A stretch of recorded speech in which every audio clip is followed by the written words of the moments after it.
Meie mõtete lukustatud tubades uitavad saladused, mis kunagi valitsesid meie uudisvooge, kuid on aja jooksul unustatud.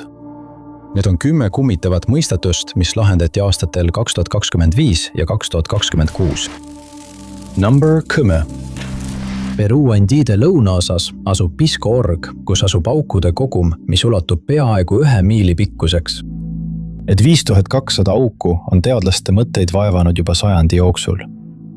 Asjatundjad pöörduvad ikka ja jälle tagasi Monte Sierpe nime all tuntud paika, lootes välja selgitada, miks siidne rahvas üldse selle aukude vöönd ehitas. Aastakümnete pikkuse uurimistöö jooksul pole ükski vihje neid õigele teele juhatanud.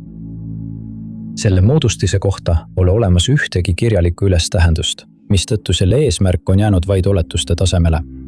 Ja neid oletusi on olnud palju. Mõned teooriad viitavad iidsele aianduse meetodile või võib-olla algelisele vee kogumisele, samas kui teised pakuvad välja tunnukatega seotud seoseid. Kõik need hüpoteesid on aga jäänud tõenditeta.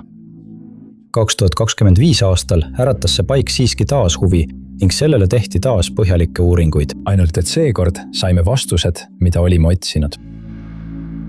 Eelmisel aastal kasutasid arheoloogid droonivideoid ja mikrobotaanilisi analüüsimeetodeid, et avada aukude vööndi saladused.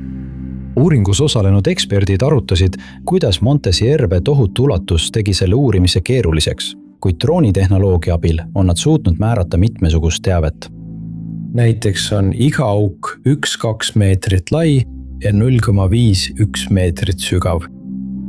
Droonipildid näitavad, et 5200 auku on organiseeritud 60 eraldi sektsiooniks, mida eraldavad tühjad alad. Meeskond suutis tuvastada mustreid mullas.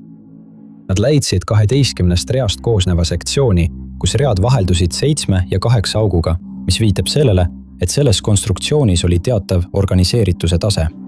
Arheoloogid koguvad aukudest iidseid õietolmuteri, analüüsivad neid mikrobotaaniliste meetoditega ning avastasid, et aukudes hoiti kunagi erinevaid põllukultuure, sealhulgas maisi, pilliroogu ja paju. Neid taimi kasutati sageli korvide valmistamisel. Teadlased jõudsid järeldusele, et need korvid toimisid anumate või hoidjatena kaupadele, mis aukudesse asetati ja sinna tallele pandi. Süsinik dateerimine viitab sellele, et see paik loodi ja seda kasutati umbes 600-700 aastat tagasi Peruu hilise vaheperioodi ajal. Nendest aukudest leiti ka tsitrusetaimede õietolmu, kusjuures tsitruselised toodi piirkonda alles koloniaalajal. See viitab sellele, et aukude rida oli kasutusel veel pärast Inkade impeeriumi langust. Just selliste aukude olemasolu ja paiga paigutus viis arheoloogide arvamusele, et auke kasutati vahetussüsteemina. Asjatundjate sõnul kogunesid siia naabertsivilisatsioonid, tuues kaasa oma põllukultuurid, toidu ja kaubad.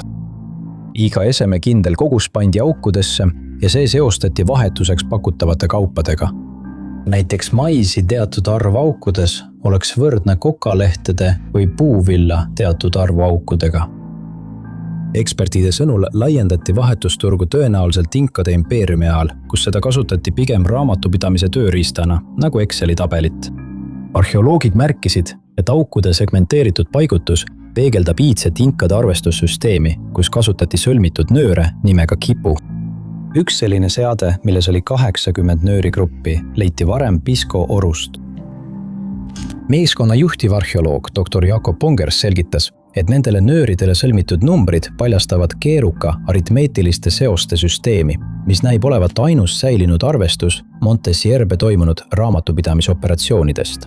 Neid eesmärke toetas asjaolu, et aukudega riba asus mugavalt 2 suure Inka asula Tambo Colorado ja Lima la Vieje vahel. Läheduses tuvastati ka pre-Hispaania aegsed teedevõrgustikud. 9. Franz Xaver Siedler von Rosenegg. See oli 1967 aastal, kui üks kummaline muumia esmakordselt uuriti ja kirjendati. Just patoloog Ekkehard Kleiss dokumenteeris esimesena ebatavaliselt säilinud jäänused, kui need lebasid puutumatult Püha Toomase kiriku krüptis Blasensteinis. Püha Toomase kirik asub eraldatud Alpikülas Donau jõest põhja pool Austrias. Tuvastamata jäänused on selles külas juba ammu olnud kuulujuttude ja spekulatsioonide allikaks ning kohaliku pärimuse kohaselt võivad need jäänused omada tervendavaid omadusi. Sellised kuulujutud tõid kohale palverändureid üle kogu maa, kes lootsid, et see kummaline muumia vabastab nad nende haigustest. Samuti räägiti, et keha kuulus 18. sajandi vaimulikule, kes suri tundmatusse nakkushaigusesse. Tema keha leiti aastaid hiljem hauast ja viidi krüpti. Arheoloog ei pannud aastakümneid imestama mitte ainult muumia isiku tuvastamine, vaid ka tema imepärane säilivus. Muumia, kellele pandi hüüdnimi õhukuivatatud kaplan, oli nii hästi säilinud, et nii nahk kui ka koed olid tänapäevaste teadlaste poolt taasavastamisel endiselt terved. 2025 aastal tekitas Veeleke krüptis ootamatu võimaluse ekspertidele teha säilmete teaduslikku analüüsi. Renoveerimistööde käigus sai teadlaste meeskond muumia enda valdusesse ja viis selle spetsiaalse varustuse ning asjatundlike uurijate abil edasiseks uurimiseks minema. Kui meeskond säilmed kätte sai, olid alles vaid 2 küsimust. Kes oli see surnukeha ja mis oli tema surma põhjus? Kuid keha esialgsel analüüsil tekkis meeskonnal 3. küsimus. Kuidas balsameerijad said balsameerimisaine surnukeha sisse ilma sisselõiget tegemata?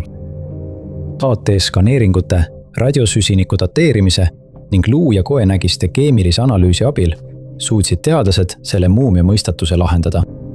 Leiti, et surnukeha kõhu ja vaagna õõs oli täidetud kuuse ja männi puidulaastudega, kanepi, linase kanga ja linasest riidega. Toksikoloogiline analüüs paljastas muu hulgas tsinkloriidi jälgi. Eksperdid arvasid, et need materjalid sisestati tõenäoliselt keha olemasoleva öönsuse kaudu ning iga üht neist kasutati kindel eesmärgil, mis viis selle ainulaadse, varem nägemata säilitamismeetodini. Nad ütlesid, et puidulaastud ja kangas sidusid kehas oleva vee.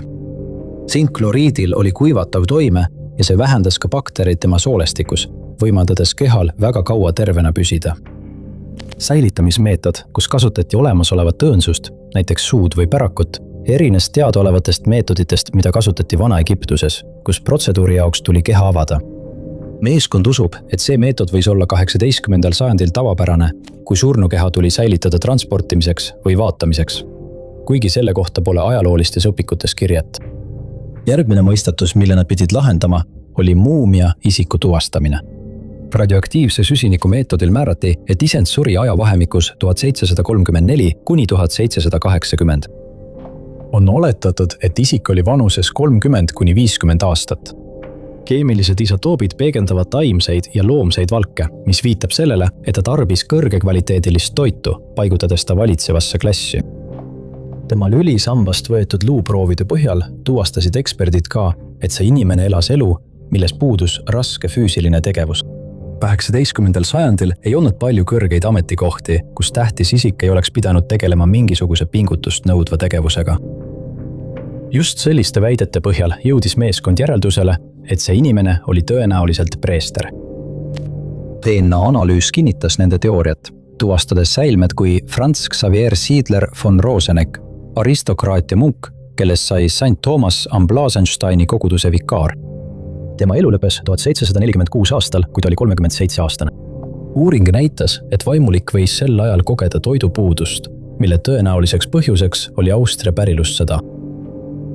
Kuulujutud tema surma seotusest sihilikult korraldatud mürgitamisega lükati samuti ümber, kui teadlased tuvastasid, et kirikuõpetaja oli suitsetaja, kes kannatas elu lõpus kroonilise tuberkuloosi all. Arheoloogid jõudsid järeldusele, et tõenäoliselt oli see äge kopsuvere jooks, mis ta lõpuks hauda viis. 8. See oli 2025 aasta lõpupoole, kui arheoloog Adrian Ojander avastas midagi, mida tema eelkäijad olid kaua tähelepanuta jätnud. Vaatepunktist kõrgelandide kohal märkas ta esmakordselt mitmeid iidseid laagripaiku, kokku peaaegu 800 hooajalist asulat. Hiljem, kui Adrian vaatas läbi satelliidipilte, mis olid tehtud eelmisel aastal Tšiili põhjaosa Andide kõrgustikust, märkas ta midagi salapärast ja varem dokumenteerimata. Kui Adrian matkates nende ehitiste ja naaberkülade juurde jõudis, leidis ta midagi veelgi kummalisemat. Isegi kohalikud ei teadnud, mis need veidrad rajatised olid. Nad ei teadnud, kuidas neid nimetatakse või miks need seal olid, kuid neil oli nende jaoks oma nimi. Näed kutsusid neid Trampas Paraspurros, mis tähendab eeslite lõksud. Nende nimi tulenes frustreerivast probleemist, et nende enda eeslid kadusid ja jäid kivimüüride vahele lõksu. Adriani jaoks oli see nimetus vihjeks. Oma uurimises pöördus arheoloog hajutatud raportite poole, millest paljud pärinesid 20. sajandi Peruust, otsides puuduvad pusletükid, mis aitaksid tuvastada, mis need salapärased ehitised olid.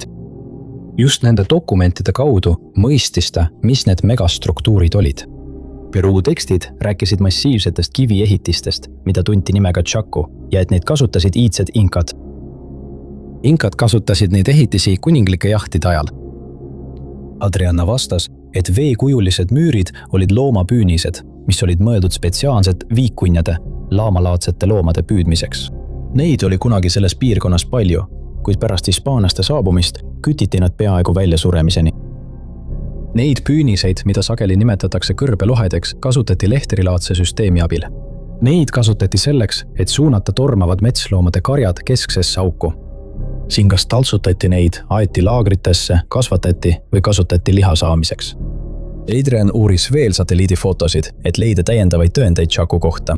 Ta avastab, et need rajatised on üks väheseid paralleelse arengu näiteid.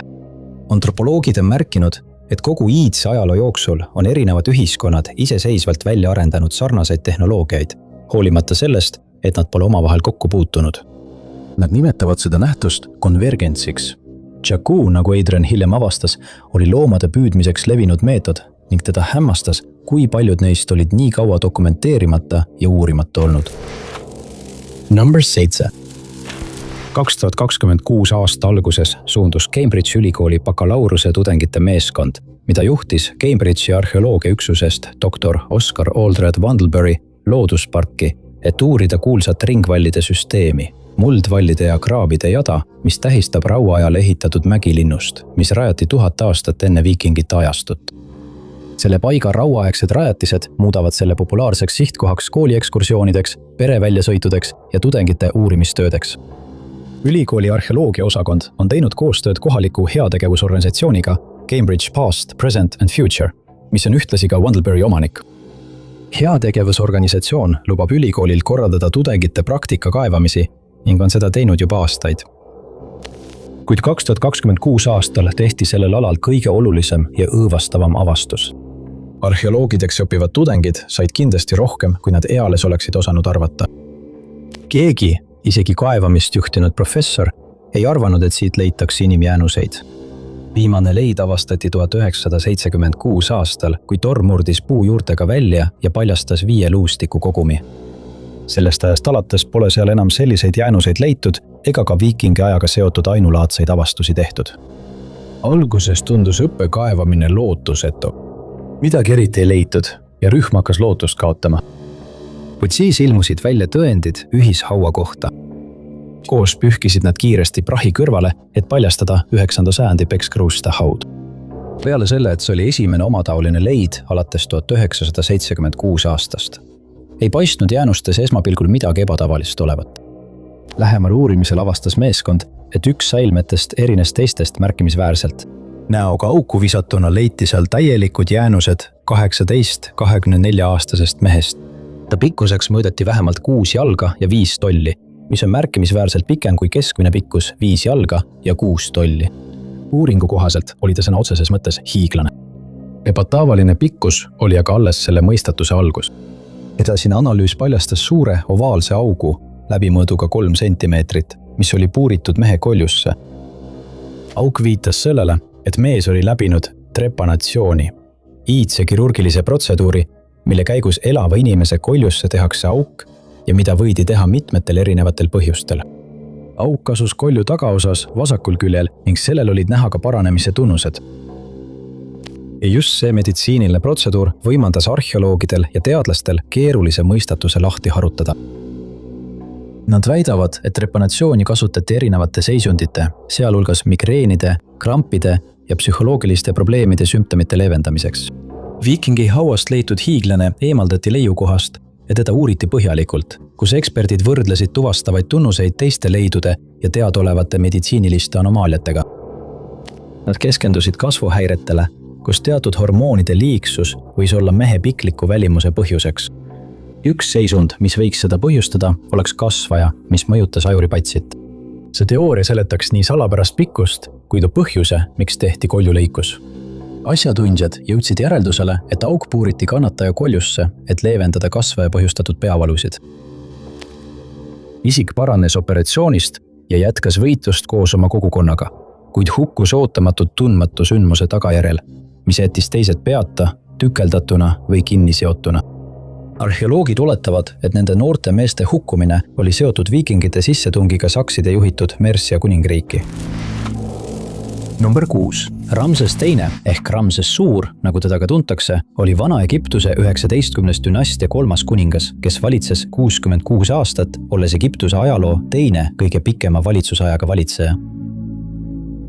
Tema valitsemisaega peetakse võimu ja hiilguse kehastuseks. Ramses II hoiab rekordit nii kõige rohkemate monumentide kui ka kõige rohkemate laste poolest, keda ükski teine vaarao pole saanud. Ta panustas ulatuslikku avalike suhete kampaaniasse, mille käigus loodi mitmeid ehitisi, sealhulgas kurikuulsad Luxori obeliskid.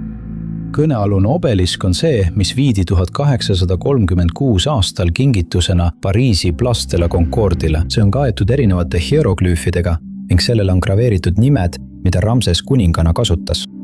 Mõni aasta tagasi hakkas egüptoloog Jean-Guillaume Le Pelletier nende kirja uurima oma naabruskonna jalutuskäikudel. Ta luges neid graveeringuid löögastumiseks, kuid ühel päeval märkas ta midagi, mida ta polnud varem tähele pannud. Üks pildikirja komplekt näis viitavat mingile suunale. Jean jõudis järeldusele, et see viitas Luxori templi portico sissepääsule. Pärast edasisi uurimiskatsed leidis ta, et uurimistööd oli tõsiselt vähe ning tal tuli ise uurimist jätkata. Ta hakkas uurima graveeringuid lähemalt, kasutades binoklit, et näha kõige ülemist kirja. Siis avastas egüptoloog, et sammasel oli palju koode, mida arheoloogilises maailmas nimetatakse krüptohieroglüüfideks. Krüptohieroglüüfe tunnustasid esmakordselt 1950. aastatel Canonet ja Duverton. Ta avastas, et sellist kirjutamist kasutati mõistatustes ja sõnamängudes, näiteks kirjutamise suuna muutmisel, kuidas teksti lugeda. Kuigi paljud egiptlased oskasid lugeda hieroglüüfe, oli vaid valitud eliit, kes suutis kodeeritud sõnumeid lahti mõtestada. Neid sõnumeid peeti jumalate keeleks. Pärast seda, kui Jean avastas mõned aastad tagasi obeliski kodeeritud sõnumid, on ta töötanud krüptohieroglüüfide dešifreerimise nimel, mille ta lõpuks lahendas 2025 aastal. Selle saladuse lahkamiseks pidi Jean minema tagasi Pariisi Luxori obeliski algsesse asukohta. See kõrgus kunagi Niiluse jõe kallastel. Kooditud sõnumite asendi ja nurga järgi otsustades jõudis Jean järeldusele, need märgistused olid mõeldud lähenevate paatide reisijatele. Üks sõnumitest usutakse olevat mõeldud Egiptuse ülemklassile, eriti aadlikele, kes saabusid Luxori templisse Opeti festivalile, et tähistada Amuni elujõu naasmist. 2025 aasta lõpuks oli Jean krüpteeritud teksti õigesti lahti mõtestanud ja leidnud, et need põnud suunatud mitte ainult paadil viibivatele aadlikele, vaid olid ka propagandistlikud märkused, mis pidid meenutama Egiptuse mõjukatele isikutele Ramses II võimsat ülemvõimu. Jean tuvastas ja dešifreeris 7 kodeeritud sõnumit, sealhulgas juhised lugejatele teha oma ohverdused jumalatele. Egüptoloog avastas, et üks propagandasõnumitest kõlas järgmiselt. Kuningas kinnitab end jumalana, keda ei saa troonilt tõugata, hoiatades lähenema hakkavaid aadlikke oma jumalikkuse ja igavese võimu eest. Number 5. Ameerika Ühendriikide rannavalvelaev Tampa hoiab rekordeid suurima Ameerika mereväe lahingukaotuse poolest esimeses maailmasõjas ning see on üks paljudest sõjalaevadest, mis kaotati ookeani halastamatu loomuse tõttu. Selle nimi püsib nii Guinessi rekordite raamatus kui ka lahendamata mõistatuste pealkirjade all. Tampa oli Miami klassi kutter, mis teenis kunagi Ameerika Ühendriikide tululõike teenistuses, hiljem USA rannavalves ning samuti mereväes. Leiva kasutati regulaarselt ja ulatuslikult ka rahvusvahelises jääpatrullis, et jälgida jäämägede olemasolu Atlandi ja Arktika ookeanides. Organisatsioon vastutab suurte jäämägede liikumise raporteerimise eest ohutuse tagamiseks. Seda kasutati patrull-laevana ka suurel Gasparilla karnevalil, mis toimus Tampas, Floridas. Tampa roll esimeses maailmasõjas oli olla saatelaev, mis saatis konvoisid. 1917 aastal varustati see raske relvastusega, vahetades 3 6-naelast kahurit, 2 3-tollise, 2 raske kuulipilduja ja süvaveepommide heitjatega. 27. oktoobrist 1917 kuni 39. juulini 1918 saatis Tampa 18 konvoid kaotades teel vaid 2 laeva. laev oli veetnud pool oma ajast merel, läbides kuus üle 3500 meremiili. Siiski lõppes selle teenistus sel aastal järsult. See oli 26. september, kui Tampa saatis järjekordsed konvoid HG-107. See oli hilisel pärastlõunal, kui laev lahkus konvoist, mida ta oli saatnud Iiri merre. Meeskond sai käsu dokkida Milford Havenis, Walesis ja suunas laeva oma ainsasse sihtkohta. Sisenedes Bristoli kanalisse kell 19.30. Kaiserliku Saksamaa mereväe sõjalaev UB-91 manööverdas rünnakupositsioonile. Üks ainus torpeedo lasti välja selle ahtritorust ja mõni minut hiljem tabas see laev Tampa. Torpeedo plahvatas ning paiskas veesamba õhku. Kaater uppus koos kogu meeskonnaga ning hoolimata ulatuslikust otsingu ja päästeoperatsioonist ei leitud seda kunagi enne kui 100 hiljem.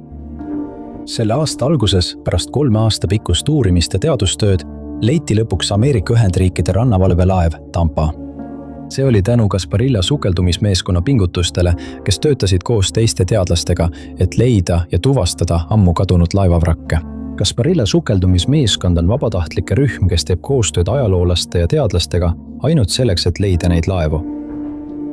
Rannavalve Atlandi ajaloolased andsid vabatahtlikele vajalikud dokumendid ja taktikalised andmed, mis võimaldasid neil Tampat sihipäraselt otsida. Dokumentide hulgas oli mitu arhiivipilti laeva roolist, kellast, relvastusest, tekivarustusest ja kogu laeva fotod.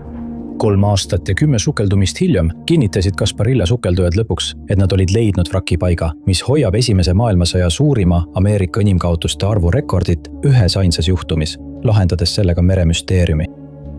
Tampa asub 50 miili kaugusel New Quay rannikust Cornwallis, 300 jala sügavusel Atlandi ookeani Keldi meres.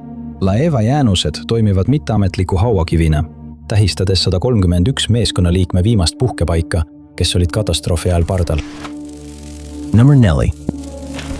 Vana asula nimega Eshena ilmus esmakordselt ajaloolistesse kirjutistesse aastal 944 ja seda mainiti aeg-ajalt kogu keskaja vältel. Kõigi allikate järgi oli see väga elav küla, kuid see kadus salapäraselt ja ootamatult ajaloolistest allikatest.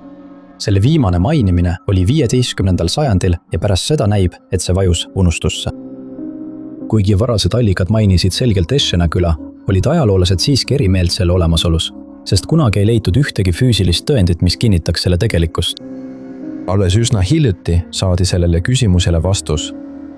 Selle aasta alguses töötasid arheoloogid Saksamaal Borgenstrigi lähedal põllul enne kohaliku ehituse algust, kui mullast hakkasid ilmnema asula jäänused. Kõnealune põld andis esimese vihje selle kohta, mis asulaga oli tegemist.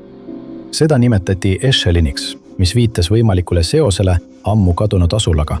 Põllu nimi polnud siiski ainus vihje. Järgnevatel päevadel ilmus üha rohkem tõendeid arheoloogide ette, kes nüüd kiirustasid selle iidse linna saladusi avastama. Nad kaevasid välja endiste palkmajade jälgi, keraamikakilde ja muljet avaldava kivist keldri, mis kõik pärinesid 10. ja 11. sajandist. Meeskond märkas postiauke, mis kinnitasid puitehitisi, neist suurim oli 65 jalga pikk. Seal oli väikeste kõrvalhoonete jäänuseid, mõned neist olid vaid 10 korda 13 jalga suured. Kelder oli ehitatud kiviseintega ja sellel oli põhjasuunaline sissepääs, mis viitab arhitektuurilisele arengule keskaegses asulas. Tõendid viitavad sellele, et küla ulatus üle madaliku lähedal asuva oja poole ja tõenäoliselt ka oja teisele kaldale. Kohalikud kohanimed vastavad säilinud vihjetele, mis viitab sellele, et kadunud Eschena linn oli pärast salapärast kadumist üles leitud. Unustatud küla lähedus Borgenstrigile pakkus veel ühe vihje, mis võimaldas ekspertidel ülejäänud mõistatuse lahendada. Borgentrade rajati kindlustatud linnana 1280. aastatel, olles kunagi õitsenud Eschena vahetu naaber. Üleminek linnakeskustesse viis selliste külade aeglase hääbumiseni. Borgentrade linn tõmbas ligi rohkem ressursse, meelitas kaubandust ning suutis majutada rohkem elanikke, kellel oli parem juurdepääs kontrollitud toiduvarudele, ressurssidele ja võimalustele. Eschena ei kadunud lihtsalt ajalooürikutest, vaid hääbus järk-järgult, kui hajutatud maapiirkondade elanikud koondusid suuremasse keskusesse. Puidust ehitised jäeti seetõttu loomulikult lagunema. Loodus võttis võimust ja 15. sajandiks oli Eschena mattunud, mis eemaldas vajaduse selle olemasolu dokumenteerida. 3. 1999 aastal uuris paleontoloog doktor Richard Kuller Chathami saare Pitt-saart, kui ta sattus millegi tõeliselt kummalise peale. Waiheke lahe kohal kõrgel kaljulaes oli väga hästi säilinud kalafossiil. Piirkond, kus jäänused olid kivistunud, oli eksperdi jaoks liiga kõrgel ja ta pidi kõndima 2 miili tagasi Flowerboti lahte, et laenata redelit. Teadlased, sealhulgas Kuller, dokumenteerisid jäänuste kohta mitmeid ebatavalisi omadusi, sealhulgas seda, et kalal oli üsna pikk keha, tugevad soomused, võimas saba ja ülespoole suunatud suu, mis viitas sellele, et ta võis väiksemaid kalu tervelt alla neelata. Isegi selle teabe juures ei olnud kõik pusletükkidel olemas. Uriimis selle kummalise kala kohta ei saanud lõpule viia, sest avastuskohaga seotud olulised geoloogilised andmed puudusid. 2020 aastal suri Kuller ja koos sellega kadus ka kogu lootus kalaliigi kindlaks tegemiseks. Kuid 2025 aastal andsid paleontoloogi lapsed sellele mõistatusele uut lootust.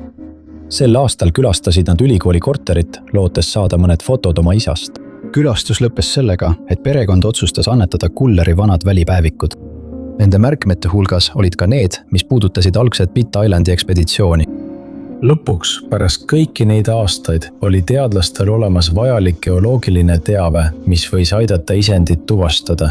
Välitööde märkmeed andsid uusi teadmisi fossiili päritolu kohta ning sisaldasid sisuliselt vajalikku geoloogilist teavet. 2025 aasta lõpuks avaldasid teadlased uue uuringu Kulleri kala kohta ajakirjast New Zealand Journal of Geology and Geophysics. Uuringus leiti, et kala oli kiskelik ja pärines 55 miljoni aasta tagusest paleogeeni ajastust Muistse Uus-Meremaa aladelt. Teadlased kinnitasid, et 1,2 meetri pikkune mumifitseerunud kala oli muistne tarpoon, ürgsete luukalade liik, keda Uus-Meremaa vetes enam ei leidu. Austusavaldusena Kulanile ja kohale, kus see avastati, sai 55 miljoni aasta vanune liik uueks nimeks Echinoctis kulani. Number 2. Peaaegu 700 aastat toetusid Ameerika suurte tasandike põliselanikud piisonile kui põhivarale. Üks ainas korjus toitis mitut inimest mitu päeva, andis nahka, millest sai teha telke, tekke ja riideid ning nende luid sai kasutada tööriistade ja dekoratiivsete esemete valmistamiseks. 7 sajandit kasutasid suurte tasandike põliselanikud üht kindlat paika piisonite küttimiseks, keda seal oli rohkesti. See paik asus Montana keskosas ja arheoloogid nimetasid selle Bergströmiks. Kuid siis, ilma selge põhjuseta, jätsid põliselanikud selle paiga maha. Selle saladuse lahendamiseks viis paleoökoloog Dr. John Wendt New Mexico osariigi ülikoolist läbi põhjalikke uuringuid ajalooliste piisonjahtimisalade kohta Montana keskosas. Tema uuringud uurisid, miks iidsed põliselanikest jahimehed jätsid maha väga edukalt toiminud Bergströmi paiga Carnelli lähedal Montanas. Wendt ja tema meeskond uurisid seda piirkonda 3 jala laiuste kaevandisüvendite abil. Teadlased kogusid loomaluude proove ja võtsid neid nendest kaevandisüvenditest. Samuti dateerisid nad söetükke radiosüsiniku meetodil, jälgisid kohalike taimtoiduliste liikumisteid ja rekonstrueerisid kliimamustreid. Ainus, mida nad leidsid, oli see, et Bergströmi piirkond oli ideaalne jahimaa piisonitele. Isegi põuaperioodidel näisid põliselanikud kohanevat. Kütid korraldasid end ümber väiksematest liikuvatest rühmadest suuremateks salkadeks. Nad viibisid selles piirkonnas pikemat aega, ehitades sinna isegi taristut, mis võimaldas neil ellu jääda, kui nad korraldasid massilisi jahte. Mõned Bergströmi piirkonnad pakkusid looduslikke eeliseid, näiteks kaljusid piisonite üle kaljuserva ajamiseks ja moodustisi, mis aitasid karjatamisel. Hiljuti pöördusid ajaloolased tagasi aastakümneid lahendamata olnud mõistatuse juurde, kuid leidsid vastuse juba teadaolevast tunnusest. Just üleminek suurtele rühmadele põhjustas nii Bergströmi hülgamise kui ka korduvad põuad. Suuremate koordineeritud rühmade ühinemine tähendas suuremat tapmiste arvu. Et jahipidamine jätkuks, sõltusid põliselanikud konkreetsetest ressurssidest nagu vesi, sööt ja küttepuud, kui nad töötasid korjuseid. Seetõttu vajasid suuremad jahipidamised rohkem ressursse ja aja jooksul hakkasid need ressursid vähenema. Lõpuks ei olnud Bergströmi ala enam sellisteks jahtideks jätkusuutlik, kuigi piisonite arv oli endiselt tohutu. Kuid kuigi loomad kohanesid muutunud maastikuga, ei saanud põlisrahvad enam toimida ilma ressurssideta, mis selleks ajaks polnud enam jätkusuutlikud. Ning neile jäänud muud üle, kui see paik igaveseks maha jätta. Number 1. Beglari paberid leiti rahakotist jäänuste lähedalt, mis arvatakse olevat seotud Henry Harry Beglariga, Briti mereväe allohvitseriga, kes teenis HMS Terroril Franklini ekspeditsioonil Kanada Arktikasse 1845 endal aastal. rahakotis oli Beglari meremehe tunnistus, paberitükid, aadressid, käsitsi kirjutatud ülevaade tema mereväeteenistusest ning kummalised, poeetilised ja päevikulaadsed kirjutised. Greenwichi kuninglik museum loetleb rahakoti sisu, sealhulgas Beglari tunnistuse ja paroodia luuletusest Meri, mis on dateeritud 21. aprilliga 1847. Tema paberite hulgas olid ka märkmed tema mereväekarjääri kohta ning tagurpidi kirjutatud sõnumid, mida ajaloolased peavad viisiks hoida oma isiklikke mõtteid vaevu kirjaoskava meeskonna eest varjatuna. Dokumendid viitasid, et juhtum oli peaaegu lahendatud, välja arvatud see, et kõik muud Harry tunnused ei sobinud üldse kokku. Esiteks oli skeletin seljas madalama auastmega laevateenri vormiriietus. Kindlasti mitte see, mida vanem allohvitser nagu Harry oleks kandnud. Järgmiste aastakümnete jooksul oli langenud maadeurija isik ajaloolaste ja teadlaste arutelude teemaks. Nad mõtlesid, kas Begleri paberid olid lihtsalt pistetud tema sõbra, nooremohvitser Thomas Armitage'i taskutesse. Väideti, et Harry oli ilmastikuoludel alla jäänud enne Thomast ning Thomas, lootes oma sõbra pärandit säilitada, võttis tema isiklikud asjad kaasa ja jätkas teekonda, enne kui ka ise loodusjõudude ohvriks langes. Teooriat toetas üks kirjutis, mis viitas Kumanarile, tõlgituna Kumanaaks, linnaks Venezuelas, mida nii Thomas kui ka Harry olid külastanud. Mostu väideti, et Harry võis kanda tol hetkel lihtsalt seda vormi, mis saadaval oli, isegi kui see tähendas nii madalat auastet nagu noorem ohvitser. Kuid uurijad avastasid ühest taskust väikese riideharja, mis oli varustus, mida kandis kaasas ainult ohvitseri teenija. See vastus kinnitas veelgi, et jäänused ei kuulunud Harry Beglerile. Mateeurija säilmed, vale vormiriietus ja dokumendid, mis ei paistnud kokku sobivat, olid ajaloolasi 166 aastat segadusse ajanud, kuni hiljuti, mil DNA tõendid lõpuks andsid kauaoodatud vastused. Waterloo ülikooli antropoloogid kasutasid skeleti jäänustest eraldatud DNA'd ja võrdlesid seda Franklini ekspeditsiooni mitme liikme elavate järeltulijate poolt neile antud proovide geneetiliste profiilidega. DNA tõestas, et Cleep Pointis 130 kilomeetri kaugusel teistest meremeestest üksinda leitud säilmed kuulusid tegelikult Harry Beglerile. 2026 aastal Harry Begleri tuvastamine tõi tuvastatud kadunud meeskonnaliikmete arvu 6 peale, kellest 4 tuvastati sel aastal kindlalt Waterloo ülikooli ja Lakehead ülikooli kaudu, sealhulgas William Oran, John Bridges ja David Young.